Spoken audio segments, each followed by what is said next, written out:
I am fully aware. I travel all around the world doing comedy, and I know we're not always that popular. There's a number of reasons. We do have a tendency just to walk into other people's countries going, "What do you mean you don't speak English?"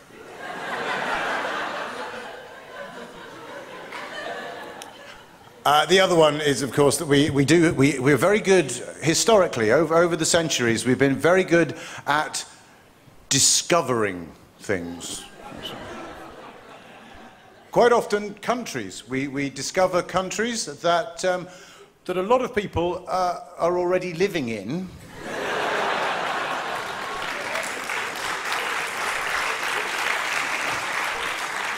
And they're kind of under the impression that they've already discovered them themselves. But, you know, we've never let that bother us. No, I mean, you look, I'm thrilled to get to travel as much as I do, but there's various, you know, there's Africa. That's not even a country, that's a continent.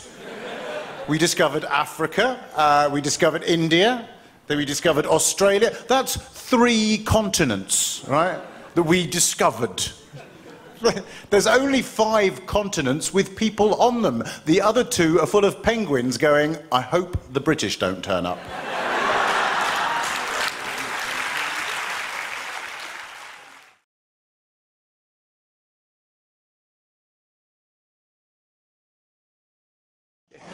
How do you feel that maybe this is the last time you travel as a citizen of the EU? Oh wow, that's just cheered me right up there. I mean, you have to think about it. Maybe this is the last time. We're not leaving on October the 31st. We couldn't organise a pot of olives in Athens. So I think it's unlikely we're going to leave on the 31st of October. But we might leave after that. At which point I will be renouncing my British citizenship and becoming Greek. Challenge accepted.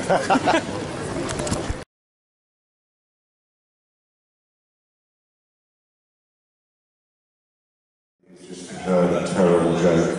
It's just said about how bad it is. Oh, this is about to fly. And here we are. In the Royal, I'm glad you brought me to the Royal Theatre. It's absolutely appropriate. And this is the dressing room for the comedians. Usually the most miserable dressing room. But I've been here working very, very hard, not reading my phone at all, but some notes. What makes Greek people laugh? What makes Greek people laugh? That's what makes Greek people laugh. The expectation of a joke. Well, that's any non-Greek people. This is what we do. This is Greek. What is Greek? You invented clapping, you invented everything, alright? You invented democracy, that's what we're fucking doing with it. So, this is the most lose I have ever seen in a dressing room. 2 showers, 2 suits.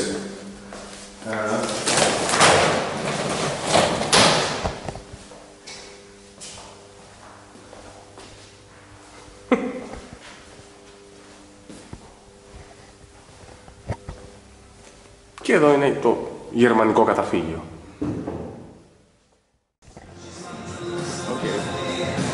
The Saddam Hussein effect. Okay.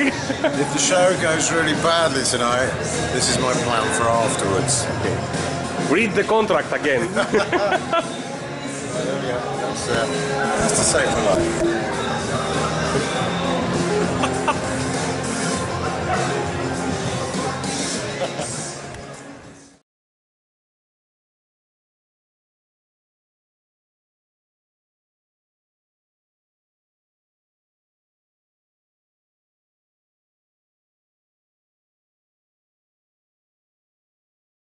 Well, I think, I mean, I started stand-up, I think I was about 2009, so I was nearly 28 when I started stand-up. So not much of my 20s was spent writing stand-up. And I don't know. You know, you're scrabbling around. The main thing to be when you're starting is just trying to find anything that's funny and trying to find stage time. Thing is, I got quite good quite quickly because I was confident. I came from an acting background, so I progressed quite quickly. I went professional after 2 years, and I think in my 30s there was a certain element of being a relatively young man having a good time. So I don't know if, in all honesty, I don't know if I worked as hard in my 30s as I should have done, because I was getting sent and paid to get sent all over the place to do comedy, which was brilliant. I think I started taking it more seriously.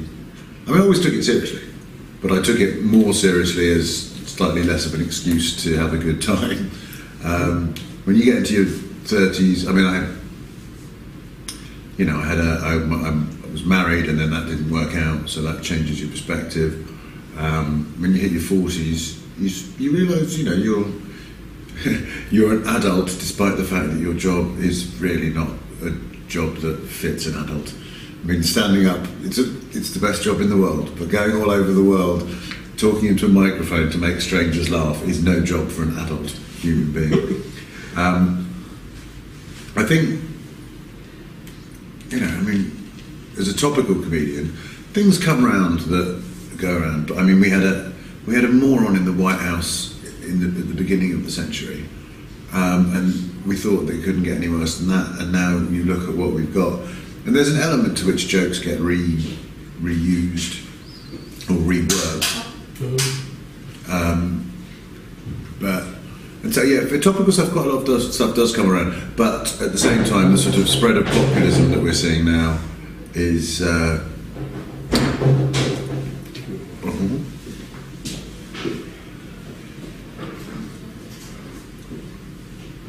Okay. Sorry. That's all right.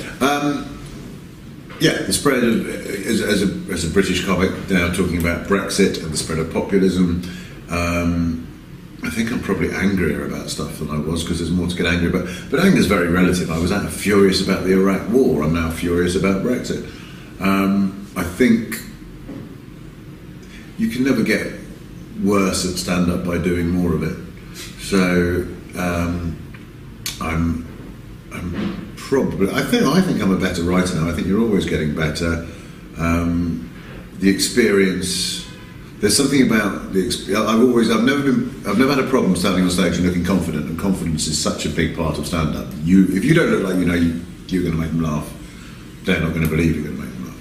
But there is something about years of practice, and you see it with any experienced comedian, that they walk on and they hold themselves in a way that the audience go, oh right, he knows what he's doing, and that just gets more and more as you get older. But then there's other sides of it as well. I mean, I've got a joke that I don't really do it here in Greece because it doesn't fit, because the reference doesn't work. But I've got a joke about the will of the people. And there was a great band in the UK called Pulp who did a song called Common People. And that didn't make it to #1 because a couple of TV actors had a hit with a cover version of You've Lost That Loving Feeling, you know, Unchained Melody. And it was terrible, and it kept one of the greatest songs of all time off #1. And in the UK, I'm going, that was the will of the people. Doesn't make it a good idea, and I know which song I'm still listening to. And the funny thing is now, to my generation, that song is absolutely iconic. Now I'm on stage and I suddenly realise that song is 20 years old. And so, whilst it still works great as a bit of material, if you're playing an audience with a lot of younger people in it, you have to realise your references may not be hitting home. So, you know, when you've got, it's great to have this sort of like big back catalogue of experience and jokes and events to cherry pick from, but then you've also got to remember, you know, I mean, there's a club in London called Top Secret Comedy, which is a fantastic club, really doing brilliantly. They get a very young audience, and they're really excited, and it's a real hip kind of place. And I'm probably 20 years older than most of them, so I have to be careful.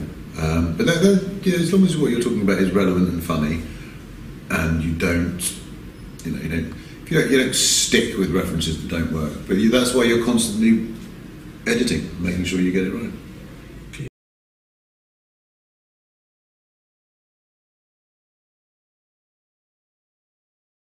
I did my first solo show at the Edinburgh Festival in 2002, so it was 4 years from starting stand-up to doing my first hour-long solo show. It was like a concept, or you just gathered the best jokes? It was, my first solo show was a concept. It was about the uncertainty principle. I saw a play called Copenhagen, which was about Niels Bohr and Heisenberg and the development of the German stroke American nuclear program.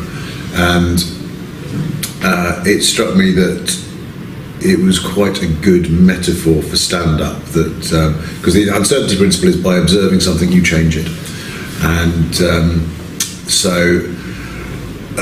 the bottom line was, at the time Bush was getting ready to go to war in Iraq.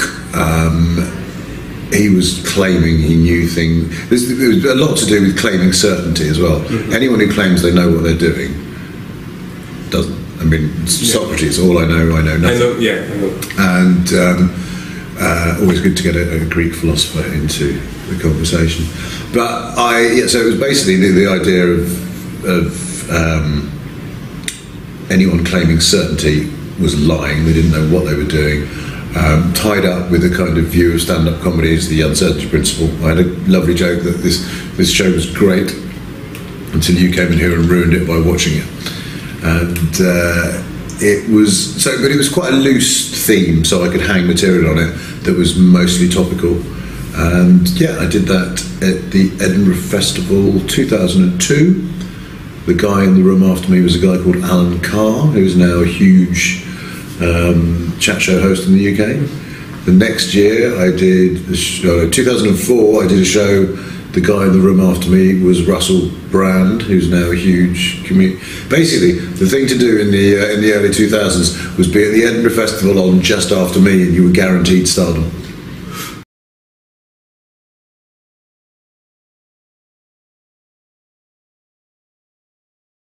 Excuse me. Easiest knee-jerk reaction you get from an audience. I mean, I don't know if it's the same here, because it's obviously it's a phrase in English, but I'm sure you know what it means. But if you go on stage and go, oh, if you think political correctness has gone too far, give me a cheer, they'll go, and you just go, shut up. It's not. Political correctness is really simple. There's an old George Carlin routine on it, and he calls political correctness fascism dressed up as good manners, and it's not. That's when if you're talking about when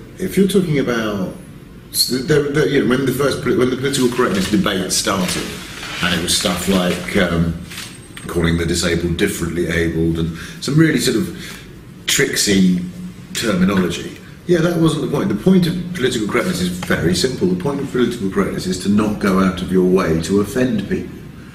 So, and what is genuinely ludicrous is that I can do a joke about, I did a tweet the other day about Boris Johnson and the fact that he was overruling Parliament, and I compared him to Charles I, who was our king, who was beheaded.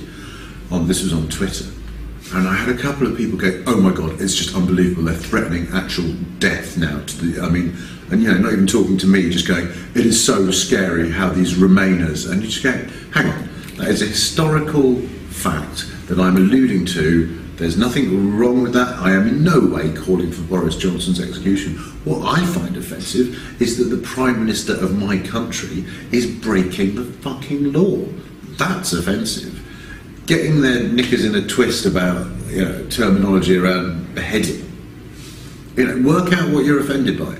Political correctness is, generally speaking, manners. Political correctness is not using racist terminology, not using sexist terminology. We all mess it up. We all mess up, but it's all to do with intention. If you're meaning to be racist, you can be racist without using racist words. But also, if you use racist terminology, that tells people all they need to know. Political correctness is. I had a big rant about it in my last show because there is a much higher threshold of offence at the moment. People taking offence. I know it's because of social media, everyone gets their opinion out there, so everyone can agree. It doesn't matter what you say, there will be 100 people going, yeah, and there'll be 100 people going, no, because everyone gets their opinion out there. And, you know, you can create a fuss a lot more easily. But the bottom line is, what is your intention? Is your intention good? And if your intention is good, political correctness shouldn't bother you at all. Like I just said, I mean, I have a joke, which I've been doing on this tour, about the Catholic Church. And in simple, cold, logical terms, the amount of child abuse that has gone on at the hands of priests in the Catholic Church is, and it is an international scandal, but you mention it and people go, oh, and you're like, no, hang on.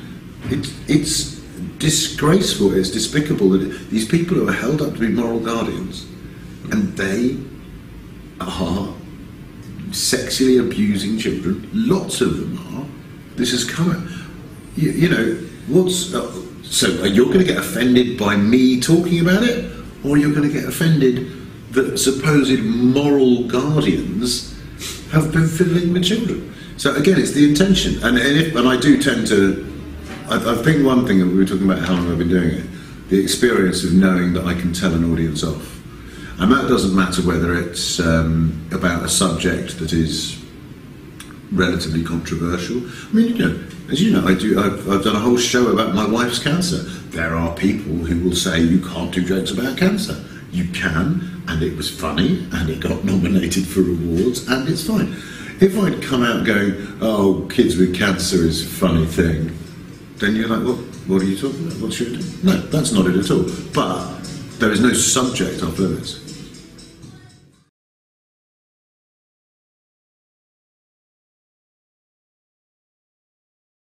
In a solo show. I think there is a difference when you do a solo show because you're given more latitude, you can explore ideas. I mean, I looked at my set list for the Internationale and there's a load of stuff in it that I don't do anymore because it fitted into the show and it was exposition, it was explanation. So yeah, the jokes still have to be there, but you have a bit more space to stretch your muscles, which it's a different discipline doing an hour-long show. But I don't really think in terms of anything being edgy, I think about it in terms of being funny. And usually I'm trying to make a point in what I'm saying, because otherwise, what is the point? But I think to go back to what I was saying about, you know, things you say and don't say on stage, I did, for instance, I did a corporate show just before I left the UK, where I got the worst introduction I've ever had. The guy stood up and said, we've had comedy before, it doesn't work. It's really bad. I mean, you know, we all know how bad it is. It's really bad, terrible. I mean, it just doesn't work. So maybe this guy will be different. You're just sitting back there going, what are you doing? Because, you know, this company were investment bankers. You wouldn't do that with your clients. You wouldn't sit around with your investment clients going, well, this investment's a bit shit. It could be. So I had this terrible introduction, and not with what was agreed. Anyway, so it made me start on the back foot. I was already like, and they were hard work. And after there was one particular joke I did that got a laugh, but not what it should have got. And I just stopped the show and went, no, sorry, no, that's a really good joke. And I know it's a really good joke because it's been a really good joke all over the world. And enjoy yourselves. Comedy is about you as much as it's about me. Now, stopping a very well-paid corporate gig to tell the audience off for being a shit audience is probably not something I would have done 10, 15 years ago. But I've got to the stage now where I'm not only am I confident in my ability and my material, which I've always been, but actually it's a very funny idea to suddenly turn it around and go, what, are you expecting me to just dance around for you and you don't have to do anything? And so someone might say, you can't come to our show where we're paying you thousands of pounds and tell us off. I find that offensive. And I find it offensive that you've booked a top quality stand-up comedian and given him a terrible introduction and then refused to take part in the show. So, you know, that's not controversial in the way that, you know, Trump being a sex pest or the Catholic Church's abuse scandal is controversial. But it's something in the room could be seen to be edgy or dangerous. But again, it's all to do with how you deal with that. If I'd stood there and gone, "You're all bastards, funny, it's shit," then you've lost it. Whereas if I'm high status going, this is your fault, not mine, then it inherently becomes funny. Okay.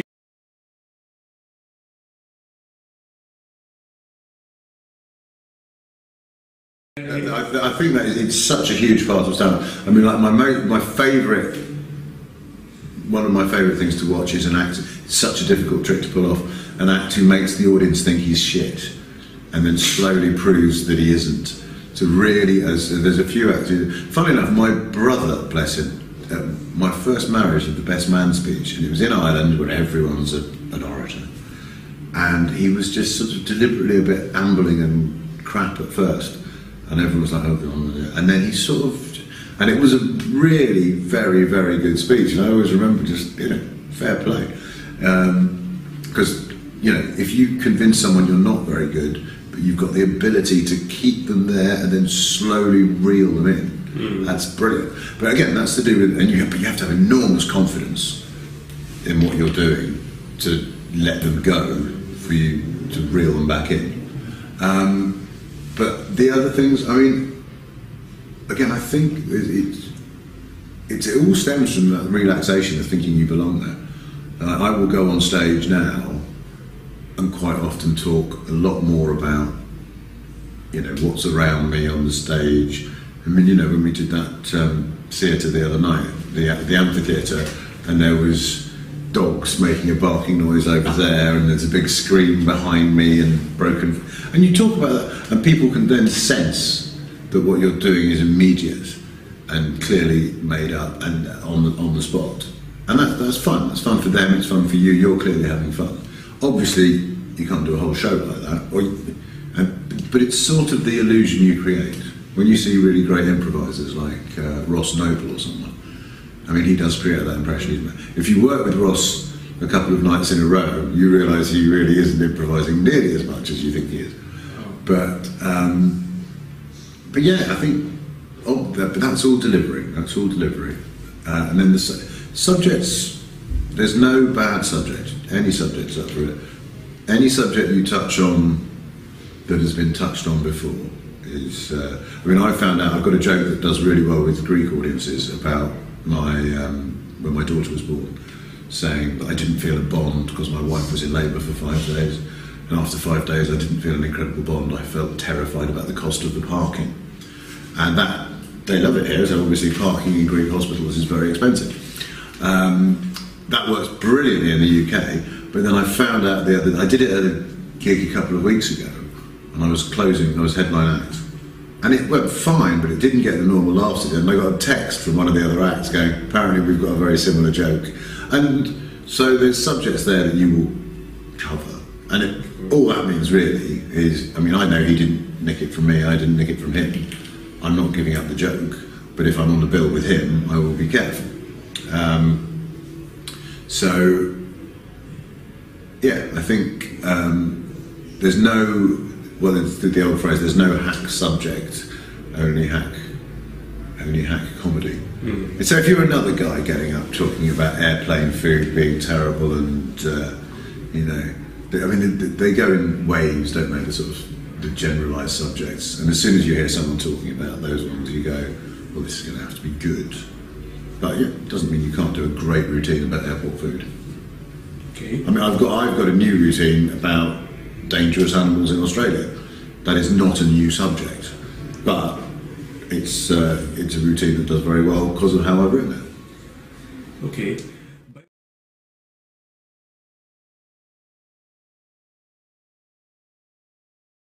I don't know if it's true, but I have got the feeling now that they understand me a little better. It's almost like the Greeks' English has got better, and I don't know if that's true. It's how it feels on stage. I don't know if that's a reflection of increased internet. The language of the internet tends to be English. I mean, there's a lot of English and American culture that you guys see. I noticed any differences apart from that. I think, and also possibly because it's my 4th time, so if people are coming to see me, they know what they're going to get. And if you don't speak English, you know, this show is not going to be a great show. Well, the first half will be fine, but the second half is... when we did the last tour, there was that little theatre in Patras, and there was a guy sat in the front row. I can't remember his name, but he... I think he was Giorgos, I think. Something like that. And he didn't speak a word of English. And I was just like, mate, this is going to be tricky for you. And, you know, and actually it was very fun, getting laughs off and around him. But I think, because that was when I introduced you, so I did 5 minutes of riffing on that, which was funny then. But then when I came on to do, you know, 45 minutes to an hour at the second half, and him just sat there like that. You gave him a beer and a book. Did I give him a book? Yes. I don't. God, I did, didn't I? Yeah. To read something. Yeah, well, that's... but you had to do something to deal with the fact that otherwise... That's one of those things that is funny initially, but if you don't deal with it in some way, it's just a bloke who doesn't understand you sitting in the audience. So, yeah, have Greek audiences changed? I think I'm possibly better at knowing what they like, but also I'm trying not to do material they've heard before mostly. But yeah, you kind of get a feel for what works. But I tend to think that if you're doing comedy, it should be able to travel. There are certain subjects, certain references that you know aren't going to work in another country, but you take those out. I think the audiences on this tour have been fantastic. It's been brilliant. Okay. And I've not felt there was a couple of tours, a couple of shows where I sort of felt, not this tour, last tour, where, you know, it was good, but a little bit just going, okay, they're enjoying it, but they don't quite get that, so it's not... You didn't feel in love? Well... It was just... No, it was close, but it wasn't, but it's felt better. These have been shows that feel like I could be doing them in the UK, which, as a UK comic, is kind of high praise for the audience. Okay. And one final question. I'd say that. I'm going to go out there tonight and struggle horribly on the last show. No, definitely not.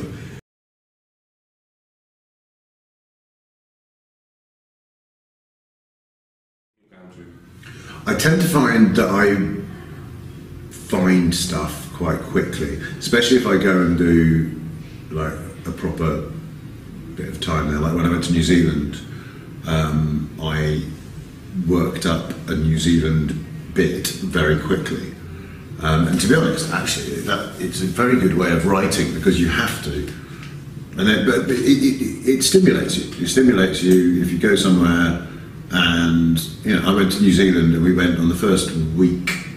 There's a island just off the coast of Auckland called Waiheke, and they've got loads of vineyards and amazing food, that sort of thing. And we went there and we went and did wine tasting and archery, and it's just like the most bizarre combination. And I just suddenly had this new bit about nowhere else in the world offers wine tasting and archery as a kind of activity, and they loved it because, you know, it's a reference that they understand, it's about them. So I tend to find if I'm in another country, I pick up stuff pretty quickly.